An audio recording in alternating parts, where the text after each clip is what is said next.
Y quiero empezar dando gracias a esto. Yo ayer no tenía voz. Y esto me la ha devuelto. Se llama propóleo.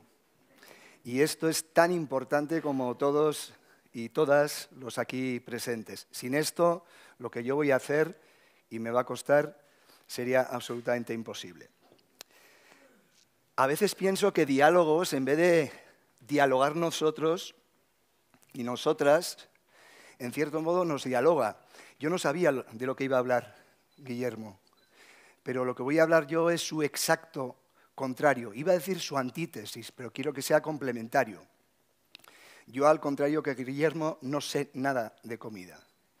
Huyo sistemáticamente de todas las invitaciones de mis amigos cocineros y cocineras porque tengo que distanciarme del plato para poder hablar de eso que a mí como sociólogo me interesa más, que es el contexto o las condiciones de posibilidad para que un plato esté sobre la mesa. ¿Podemos pasar a la presentación?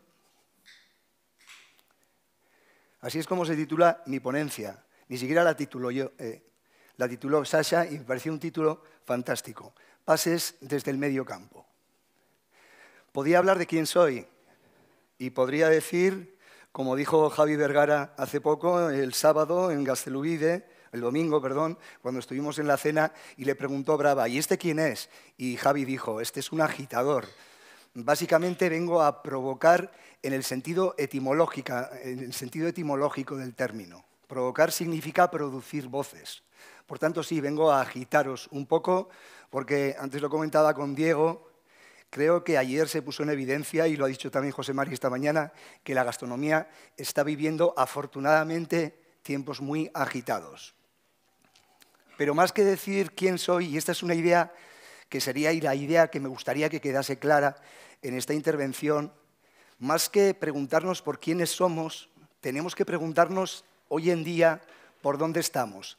La pregunta por quiénes somos yo creo que es una pregunta que se ha quedado absolutamente obsoleta.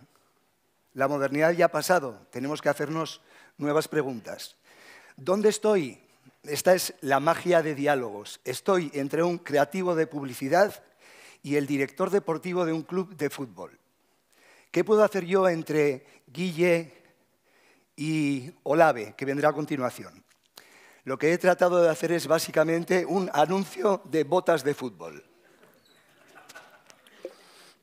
Esta es una secuencia que a mí me marcó. Identificáis la película, El silencio de los corderos. Hay un momento en el que Aníbal Lecter le dice a la agente Clarice Starling, por tus zapatos te conoceré. Y le dice, ¿sabes cómo te veo con tus zapatos baratos? Igual que una campesina muy bien aseada y con muy mal gusto. Yo os voy a hablar de estas dos personas, Cristiano Ronaldo y Xabi Alonso. Y voy a hablaros de sus botas de fútbol. Xabi Alonso llevaba botas Adidas, Cristiano Ronaldo llevaba botas Nike. Yo soy más de Adidas, pero llevo unas zapatillas Nike. Somos profundamente ambivalentes. Este es un diálogo que captaron unos micros en un entrenamiento del Real Madrid. Dice Xabi Alonso, comparar Adidas con Nike. Adidas es historia, Nike es baloncesto. Sí, baloncesto. A lo que responde Cristiano Ronaldo, ¿baloncesto Nike? Señalando las botas de Alonso. Esas botas son mejores. Estas, señalando las suyas, son botas top, botas de jugador top. Y concluye Alonso diciendo, esas botas son de plástico, de jugador top, pero de plástico. Nike lleva 3 días en el fútbol. Lleva 3 días. Adidas lleva desde el 70 con el fútbol. Estas son las botas que Xabi Alonso se empecinó en que Adidas volviese a producir.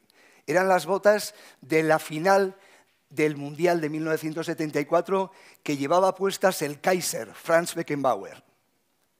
Y él se empecinó en que este diseño fuese un diseño ininterrumpido. A Franz Beckenbauer le llamaban el científico del fútbol. Y estas son las botas de Franz Beckenbauer. A mí cuando veo esta foto me viene inmediatamente a la cabeza el cuadro de Van Gogh, el cuadro de los zapatos viejos de Van Gogh. Hay un filósofo coreano que ahora es muy citado, Byung-Chul Han, que dice que estas son las cosas de verdad, cosas basadas en la memoria y basadas en el uso. Un poco en el sentido que Guillermo hablaba de los platos, ¿no? Estas son las botas de Cristiano Ronaldo. Algunos de los múltiples diseños que han hecho para CR7 S Elite 6 330 FG Mercurial Superfly. Esto evidentemente serían las no cosas. Son diseños efímeros que no tienen un valor de uso, sino un valor básicamente de signo, ¿no? Y que sirven para que el negocio siga rulando. 28 del 9 de 2014. Voy a hacer una breve historia maniquea del fútbol. Cristiano Ronaldo bate con 13 goles en 6 partidos el récord de mejor arranque goleador de la Liga en 60 años. Esa misma jornada, pero en la Bundesliga, entonces Xabi Alonso estaba jugando en el Bayern, Xabi Alonso establece un nuevo registro de pases en un partido. Pases bien dados, 206. Las armas, por tanto, están sobre la mesa. Pases contra goles. Estamos, pues, se podría decir de forma un tanto hiperbólica, ante dos paradigmas de jugar al fútbol y ante dos paradigmas de enfrentarse al mundo. Porque estoy convencido de que somos lo que hacemos. Slow boots versus fast boots. Xabi Alonso es medio centro, en Latinoamérica se le llama centro half. Y Xabi Alonso es un hub. Xabi Alonso básicamente pasa balones. Cristiano Ronaldo es lo que antes, en la vieja retórica del fútbol, se llamaba un ariete, un delantero centro. Y él básicamente marca goles. Pero ambos refuerzan los valores de la propia marca. Nike busca básicamente una notoriedad global. Busca un deseo de compra y una pasión por el personaje, por Cristiano Ronaldo. Por eso las botas llevan su nombre. En las de Xabi Alonso no veréis ningún nombre. Xabi Alonso, en cambio, encarna la fiabilidad, ¿no? La tradición. Estos conceptos están del gusto de los alemanes, ¿no? En una palabra, y esto lo dijo Jorge Valdano, encarna el minimalismo guipuzcoano, que es esa maravillosa mezcla entre colectivismo y contención. Los guipuzcoanos me entenderéis, yo también lo soy, aunque vivo en Bilbao. Un giro copernicano. Por tanto, el antagonismo entre un killer, ¿no?, del área, como Ronaldo, y un hub, como Alonso, ¿no?, entre dos modelos de sociedad. Una que está basada en las formas terminales, heroicas, del individualismo. Otra en una complejidad sistémica y en una inteligencia colectiva, una inteligencia distribuida. Las camisetas de CR7 son las camisetas más compradas por los niños. Aquí veis distintas modalidades según los equipos por los que ha ido rulando CR7. Las camisetas de Xabi Alonso son tan originales como patéticas. Solo he encontrado dos en Google. La primera es Xabi Alonso de espaldas cuando jugaba en el Liverpool con Steven Gerrard, celebrando probablemente un gol de Steven Gerrard. Y la otra es una patada que dieron a Xabi Alonso en la final del Mundial. Un bestia holandés llamado De Jong. Hicieron una camiseta cómica. Estas son las únicas camisetas de Xabi Alonso que he encontrado en la red. El epílogo de esta historia es que Xabi Alonso, vestido de esa manera tan contenida, tan minimalista, tan guipuzcoana, y llevando sus botas Adidas, cuelga las botas y se dedica a entrenar equipos. Actualmente Cristiano sigue metiendo goles en Arabia, cobrando 200 millones de euros al año. Ahora entenderéis por qué esta breve historia del fútbol era una historia absolutamente maniquea. Evidentemente a mí me gusta más Xabi Alonso. Por tanto,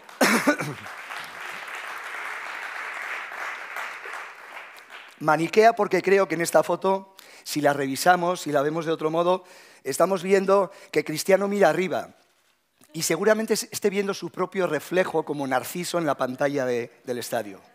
Mientras Xabi Alonso mira abajo y está celebrando el gol porque es un gol que beneficia al equipo. Así que es maniquea, ¿eh? La pregunta es, ¿cuántos niños desean ser mediocentro? ¿Y cuántos niños desean ser rematadores? Vamos a pasar a la cocina, porque esto va de cocina. Y aquí viene la trampa de la charla. Esto ya no es maniqueo, esto es capcioso. En alta gastronomía, que antes vivía del pase, no está en los últimos tiempos la alta gastronomía muy centrada en rematar, en las estrellas, en los rankings, en la visibilidad, en los impactos, en las redes sociales, en las pantallas, en las revoluciones permanentes. El acto de emplatar, que me parece un acto absolutamente masculino y fálico, es un acto que cada vez se muestra más. Ese último detalle que el gran chef pone sobre el plato que han producido otros, los que se pasan el balón en la cocina. Y esta idea de estar permanentemente revolucionando. Si una revolución es permanente, si es constante, si en todas partes hay revoluciones, no la hay en ninguna. Por tanto, una revolución ni siquiera puede ser entendida ya como evolución, sino que paradójicamente puede dar lugar a una involución. Por tanto, se habla mucho de cambio de paradigma, ¿no? Hoy en día. Sería un cambio de una gastronomía Ariete, una gastronomía Cristiano, a una gastronomía Hub, a una gastronomía Alonso, ¿no? Yo creo que los términos, salieron ayer algunos, cambian progresivamente, ¿no? Se está pasando de manera, digamos, creciente, de hablar de cocina de vanguardia, de cocina creativa, de cocina de autor, de una cocina de rematar, a una cocina, digamos, más expandida. Estos términos los habréis visto referenciados mucho últimamente, ¿no? En este mismo centro se está hablando de gastronomía 360, de cocina holística, se habla de gastronomía social. Por tanto, acudiendo a los viejos patrones conceptuales de Freud, ¿no? Sería pasar de un paradigma fálico que está basado desde la penetración a un paradigma más envolvente, ¿no? Más basado en el cuidado. Si yo os muestro esta foto, los más cándidos pensaréis que puede ser un septeto de música barroca. Y los más perversos podéis pensar, no, estos son swingers alemanes.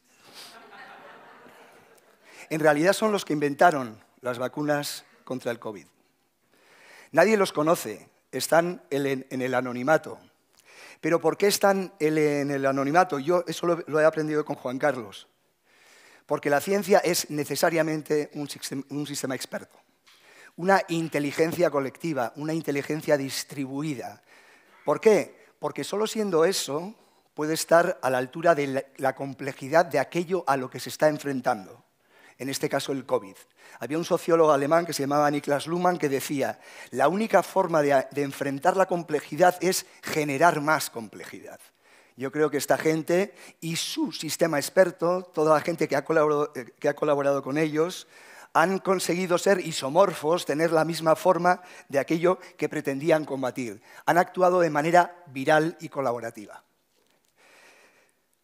Este es mi gran maestro, no lo conozco, murió hace unos pocos meses. Yo os recomiendo que os acerquéis a él. Ha publicado recientemente en castellano 2 libros, titulados ¿Dónde aterrizar y dónde estoy yo? Se llama Bruno Latour, era sociólogo, y él fue quien dijo, mejor que preguntarnos qué son las cosas o quiénes somos, vamos a tratar de pensar dónde estamos en este momento. ¿Dónde estamos? Estamos en el medio campo. Por tanto, hay que cambiar esa pregunta. ¿En qué terreno estamos jugando? ¿Cuál es el medio campo de la gastronomía? Ese terreno en el que nos estamos moviendo, ese terreno agitado, desordenado, decía ayer Diego, en el que nos estamos moviendo. Y ahí hay que pensar, ¿realmente en la cocina hay medios centros? Y si hay medios centros, ¿dónde están? Estas son unas cosas que utilizan los tácticos del fútbol para representar cómo ha ido discurriendo un partido. Este sería el mapa de calor de Cristiano Ronaldo. Ahí es donde se mueve Cristiano. Y probablemente sería el mapa de calor de cierta forma de entender la alta cocina. Esto es algo paradójico porque hay dos lugares que no se entienden, como dos mundos que son inconmensurables. Esto es lo que sucedió, en mi opinión, ayer, cuando una sensibilidad estaba hablando de alta cocina y otra sensibilidad estaba hablando de tokenismo. No había manera de conjuntar esas dos visiones. Quizás mi deseo sería que la alta cocina se pareciese a una mancha así, que fuese una cosa de medios centros. Este es el mapa de calor de un jugador que a mí me interesa especialmente, pese a que es del Real Madrid, que se llama Toni Kroos, y que lleva las mismas botas que lleva Xabi Alonso, pero invertidas. Las letras son negras y la bota es blanca. ¿Dónde aterrizamos la gastronomía? ¿La aterrizamos en el 50 Best? ¿Desde dónde hay que mirar el mundo? ¿Dónde está esa posición cenital desde la cual alguien se permite la osadía de decir cuáles son los 50 mejores restaurantes del mundo? ¿Lo miramos desde las estrellas Michelin? ¿Dónde está el valor de alguien para decir y para imponer en todo el mundo la forma en que hay que cocinar? Vamos a una dimensión holística de la gastronomía. No es lo mismo la visión holística, que es siempre situada al intento de estar en todas partes, a la ubicuidad. La pensamos desde una concepción de una cocina que cocina para el mundo, para el orbe, y que produce prodigios logísticos, pero no es capaz de transformar la concepción que la gastronomía tiene respecto de su relación con el entorno, porque está trabajando en una situación de emergencia sostenida. Creo que estos tres de aquí abajo son medios campos más interesantes. La llamada gastronomía social, la gastronomía 360, que habría que entender, en mi opinión, en mi modesta opinión, habría que entenderla no como el deseo de estar en todas partes, sino de ver el todo desde un punto determinado, desde la gastronomía. La gastronomía creo que tiene una vocación últimamente muy invasiva, estar en todas partes. Se dice que de los 17 o 16, no sé cuántos son ODS, la gastronomía está en 11. Esto lo dice en un informe que ha publicado este año el Basque Culinary Center. ¡Qué horror! Estar en 11 sitios a la vez. Yo creo que tendríamos que estar aquí. Esto es la teta que Rigoberta Bandini sacó en uno de sus espectáculos. Es el gesto más iconoclasta de los últimos 2-3 años. La gente se apuró cuando vio una teta. Una teta que es algo envolvente y que está basada en el sistema del cuidado, en la micropolítica, es decir, en la distribución fractal del poder. Por tanto, me quedan 11 minutos. ¿Qué tal si dejamos de pensar la alta cocina como una especie de aldea gala, ¿no? Algunos desde pequeños cayeron en la marmita de la alta cocina, esos son los gourmets. Hay otros que emprenden en la alta cocina, que solo se toman la fórmula cuando tienen que enfrentarse al romano, en este caso al turista. Pero hay otros que son los más interesantes para mí como sociólogo, que son los que conocen la fórmula de la alta cocina, los panoramics de la alta cocina. Por tanto, abandonar la aldea para llegar ¿a qué? Para empezar a viajar. Y yo creo que este dibujo de diálogos de cocina lo ilustra perfectamente. Hay que apresar al chef literalmente para que hasta el chef empiece a viajar, ¿no? ¿Viajar hacia dónde? Aquí los viajes de Gulliver, ¿no? Que es la imagen en la que está basada este año, en la que está basado Diálogos de Cocina. Pero a mí los viajes de Gulliver me parecen viajes más que a lugares concretos, viajes entre escalas diferentes. Este dibujo de aquí tenéis a la izquierda lo ilustra perfectamente. Gulliver está entre lo grande y lo pequeño. Si se queda en la aldea nunca va a conocer ni lo grande ni lo pequeño. Si empieza a viajar, conocerá a gente que es más grande que él y gente que es más pequeña que él. Y ambos se apoderarán de él. Ambos lo tomarán preso. Gulliver, por tanto, se mueve en las zonas críticas. Si Gulliver fuese la gastronomía que viaja, se tendría que mover entre esas zonas críticas. Esto me recordó a un libro que editó Mugaritz titulado Los bajos de la alta cocina. Yo creo que esto ahora tiene un sentido literal. La única forma de estar arriba, de ser alta cocina, es precisamente bajar. La pregunta sería, por tanto, ¿está la alta cocina a la altura de la complejidad del territorio en el que tiene que aterrizar? Yo creo que estamos asistiendo a los primeros indicios de que esto está cambiando y de que hay intentos muy claros y de esa necesidad de moverse a otros territorios. Ayer en el debate surgió el caso de Noma, que se va a convertir en no se sabe muy bien qué, el proyecto del Bulli, que también es un proyecto interesante en este sentido. Esta declaración tan desconcertante de Ángel León que leí en El País: mi sueño es un centro de investigación marinas donde haya científicos y no cocineros. Hombre, tampoco hay que pasarse. Y esta otra declaración o titular de una entrevista que hicieron a Andoni en Jot Down, que me llamó mucho la atención, sobre la que le pregunté y no me respondió: me gusta más lo que significa Mugaritz que lo que hace. Y este concepto que tienen ellos en Mugaritz de restaurante trans, ¿no? Un restaurante disfórico, que no está conforme con su cuerpo. Parece una idea que es un síntoma de que estamos pasando de la era de los superchefs a la era de los sistemas expertos. De Ronaldo a Xabi Alonso. Ayer salió este término. Estaban Claudia y María hablando de Matacaná. He ido a Google y ¿sabéis qué me salía en vez de Matacaná? Maracaná, el estadio de fútbol de Río de Janeiro. Matacaná es, como decían ellas, un bosque silvestre que forma una isla entre los cultivos o pastizales y que nace de forma espontánea de las semillas y el agua caída del cielo. Y habló María de una cosa que me llamó mucho la atención y que me pareció una manera muy sintética de resumir el lugar en el que estamos. Hay que respetar, decía ella, la línea animal, territorio, persona, semilla. Esta es la complejidad, probablemente, ese medio campo que tenemos que gestionar, que tenéis que gestionar en gastronomía. Yo ya me dedicaré a criticaros la próxima vez también. Este tipo de imágenes, una de ellas la rescató Sasha en un artículo precioso que tiene, que es la representación de Macondo. Macondo era un territorio imaginario hasta que se ha hecho real. Es una profecía autocumplida. O este otro territorio de Soil Map.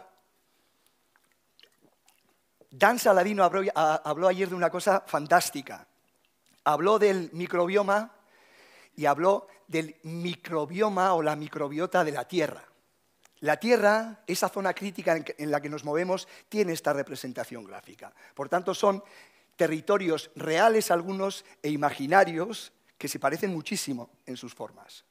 Por tanto, el cambio de paradigma, no os voy a dar mucho la brasa, me queda poco tiempo, consistiría básicamente en dejar de pensarnos de una vez como sujetos modernos, autónomos, coherentes y distanciados de un mundo de objetos que están allí para manipularlos. Esa especie de relación de confianza excesiva, ¿no?, que nos lleva a tener una relación extractiva con las cosas. Tenemos que pensar hasta qué punto no somos nosotras responsables de las condiciones de inhabitabilidad que se están produciendo. Contaba una anécdota Bruno Latour. Él estaba atravesando en avión el Ártico y vio un cascote de hielo en el mar y pensó: no podemos distanciarnos de ese cascote. El hecho de que yo esté atravesando el Ártico en avión produce el deshielo que deja libre ese cascote. Por tanto, no somos observadores ni manipuladores de objetos. Vivimos en comunión con ellos, como el propóleo. Voy resumiendo. Por tanto, Vamos a olvidarnos de este ronaldismo que piensa en sujetos revolucionarios, permanentemente revolucionarios, y vamos a pensar en una especie de nueva clase. Una nueva clase que no es solo social, o si lo es en el sentido en que es una clase ecológica, que tiene que pensar en términos de cómo produce las condiciones de habitabilidad del lugar en el que está viviendo. Vamos a tratar, por tanto, estoy siendo muy moralista, pero como doy clases no puedo evitarlo. Vamos a tratar de pasar de esta concepción extractivista a pensar en la habitabilidad del mundo, en el cuidado, en la restauración, no solo de los clientes, también del mundo, de aquello que nos rodea. A esto se le llama sostenibilidad, pero ya se ha convertido en una etiqueta más, ¿no? Vamos a pasar de los ecosistemas a los ecosistemas, que son infinitamente más difíciles de gestionar. Es mucho más difícil pasar que rematar. Por tanto, inteligencias distribuidas, pensarnos como diásporas, pensarnos como micelios. Un ejemplo muy claro es, por ejemplo, el tema de los stagiaires. Los stagiaires son, y me vais a perdonar si estáis aquí, algunos de los que estáis aquí sois stagiaires, sois lo más parecido al virus COVID-19, porque tenéis una estructura viral y probablemente seáis vosotras las que estéis diseminando la semilla de la gastronomía.